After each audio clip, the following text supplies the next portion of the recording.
Hello అండి అందరికీ welcome to learn with me Pratyusha.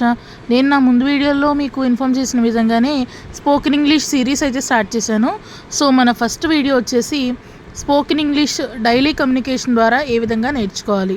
మనం రోజు మాట్లాడే మాటల ద్వారా ఇంగ్లీష్ నేర్చుకోవడం వల్ల it helps us for easy communication and for better understanding.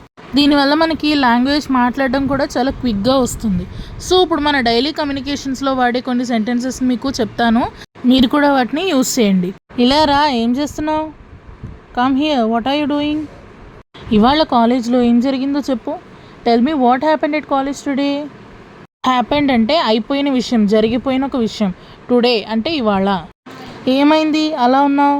What happened you are like that. ఎందుకు అలా ఉన్నావు అని అడగడానికి why you are like that అని వాడాలి. నీకు హోంవర్క్ చేయమని చెప్పానా? I told you to do homework right.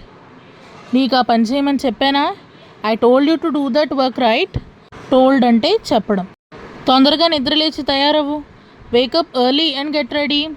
Early అంటే తొందరగా లేదా త్వరగా. Get ready తయారవ్వు.